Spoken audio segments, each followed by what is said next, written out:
भाई पूरा जंगल जो है वो काट करके दिया जा रहा है। पावर प्लांट पूरा जो आयरन होल निकाला जा रहा है, में एक सभा में जो है वो कोडरमा से सांसद प्रत्याशी विनोद सिंह जी हैं। विनोद सिंह जी सभा कर रहे थे तो हम लोग मिल गए, भरी से हम लोग लौट रहे थे।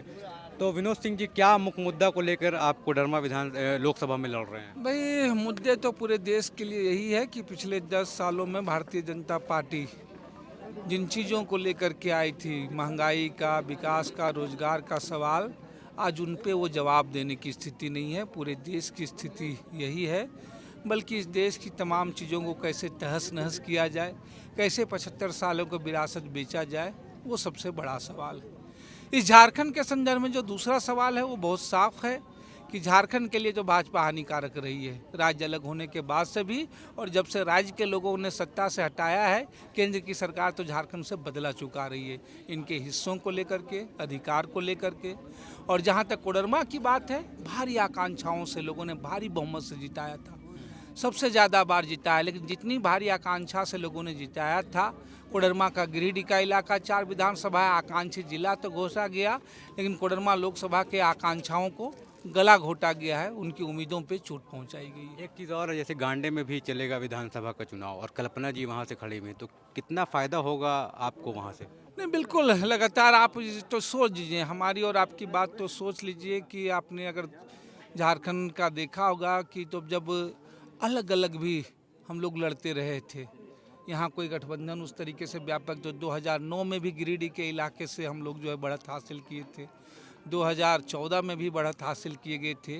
और इस बार तो पूरा व्यापक गठबंधन है, न सिर्फ कांग्रेस, राजद, झारखंड मुक्ति मोर्चा, लेफ्ट की तमाम पार्टियां, बल्कि तमाम सामाजिक संगठनों का जो है आधार और समर्थन मिल रहा है।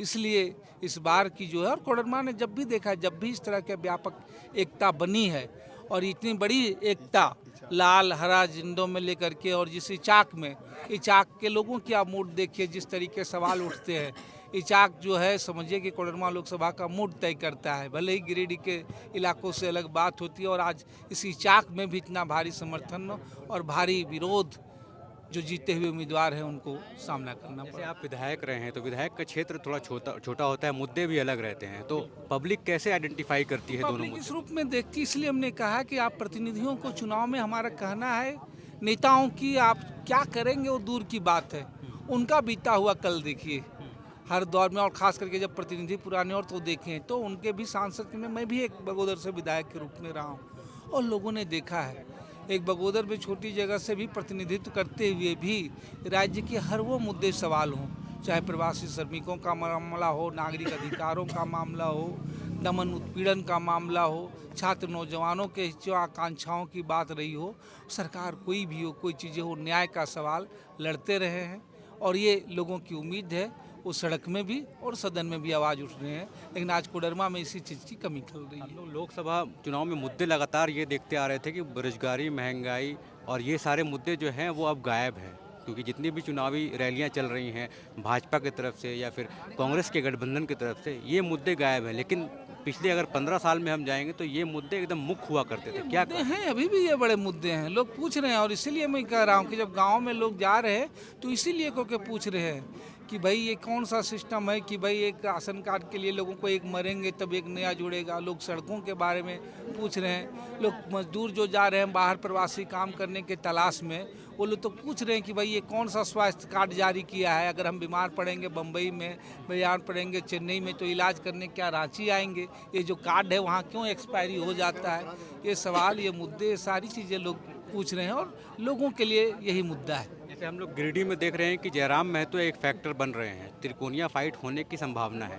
क्या कोडरमा में भी ऐसी संभावना है कि जेबी केसरी के जो मनोज यादव हैं उनकी भी कुछ पकड़? आप स्वयं देख सकते हैं, पूछ सकते हैं। गिरिडीह अलग है, कोडरमा लोकसभा अलग है, और उन आकांक्षाओं की बात करें, निश्चित रूप से छात्र युवाओं की उम्मीदें बढ़ी हैं, छात्र युवाओं के मुद्दे सवाल हैं। लेकिन कोडरमा में अगर आप देखिएगा तो पिछले 5 सालों में देखेंगे छात्रों और युवाओं में जिस आकांक्षा जिसको लेकर के है, तो उस आकांक्षाओं का प्रतीक जो है वो मैं लगातार करता रहा हूँ। और वो छात्र नौजवान भी वो प्रतीक और उम्मीद जो है वो गठबंधन के प्रत्याशी में यहाँ देख रहे हैं। यहाँ उन तबकों का भी जो है उम्मीद और आकांक्षा गठबंधन से ही जुड़ा है। एक तो जैसे सेंटर में जो सरकार रहती है उसको लोगों तक पहुंचना बहुत आसान होता है, लेकिन अपोजिशन के जो लोग होते हैं उनको कितना मेहनत करना पड़ता है। आप रोज़ कैसे अपना शेड्यूल कर रहे हैं? लगातार जहाँ तक गिरिडीह का इलाका है उसमें तो कहीं कोई मसला नहीं है, हम लोग लगातार रहे ही हैं। जरूर लोकसभा के प्रत्याशी में हूँ, लेकिन गठबंधन की यही ताकत है। आप देख रहे हैं कि चाक जैसे क्षेत्र में जहाँ एज ए इंडिविजुअल हम लोगों की भूमिका बहुत कम थी,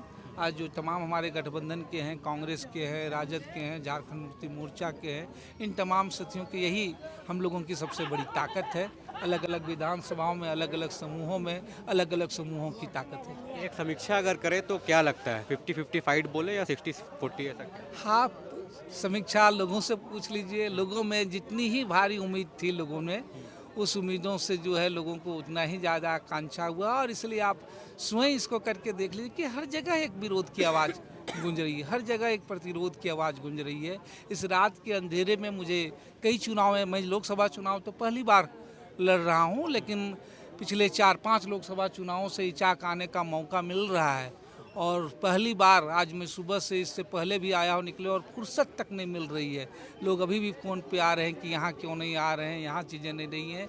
और अगर आप देखेंगे तो ये सबसे अलग इलाका रहा है हम लोगों के लिए, और यहाँ हजारीबाग के अंदर यहाँ, आए। यहाँ की स्थितियाँ ये है, तो बाकी चीज़ों का आप अंदाज समय लगा सकते हैं। कितने बजे निकल रहे हैं सुबह चुनाव के लिए? लगातार वो तो चुनाव तो समझिए प्रचार तक चलते ही रहते हैं, और समझिए कि सुबह 7 बजे से ही लोगों का घर में आना जाना शुरू हो जाता है, और अभी तो 2 बजे 3 बजे रात तक जो है लगातार जो है वो रोज़ का यही रूटीन जाती करते हैं। अभी तो यही चल रहा है पिछले 15 दिनों से। आप लगातार देख रहे होंगे जितने जितने गांव, जितने जितने इलाके एक दिन में कवर हो रहा है, वो काफ़ी। बहुत बहुत धन्यवाद। हाँ, नॉमिनेशन कब? हाँ बिल्कुल, नॉमिनेशन 1 तारीख को जो है झारखंड गिरिडीह का, झारखंड कोडरमा लोकसभा में अगर आप देखेंगे तो 4 विधानसभा गिरिडीह में है। पूरे राज्य में सबसे ज़्यादा प्रवासी श्रमिक समावेश में, आज ग्रामीणों की अर्थव्यवस्था जो उसी से चल रही है। आज यहाँ भी क्रेशर माइका जो मजदूर हैं, वो मजदूरों की उससे जुड़े हुए सवाल है, और 1 मई के दिन जो है हम एक्टिविस्ट करते हुए जब नामांकन कर रहे हैं, लोगों को आपके चैनल के माध्यम से सारे लोगों को आमंत्रित करते हैं। तो हम लोग बात कर रहे थे गिरिडीह कोडरमा से लोकसभा में खड़े हुए विनोद सिंह बता रहे थे कि इन मुद्दों पे वो चुनाव लड़ेंगे, और सुबह 7 बजे से लेकर रात 2 बजे तक जो है चुनावी दौरे में निकले हुए हैं। और यही नहीं, जितने भी सांसद प्रत्याशी हैं सब लोग चुनाव में उतर गए हैं। पहले बगोदर से विधायक हैं, विधायक से सांसद में खड़ा होना और एक नई चुनौती होती है। उनके सामने भाजपा की अन्नपूर्णा देवी है जो पहले से वहाँ पे MP हैं।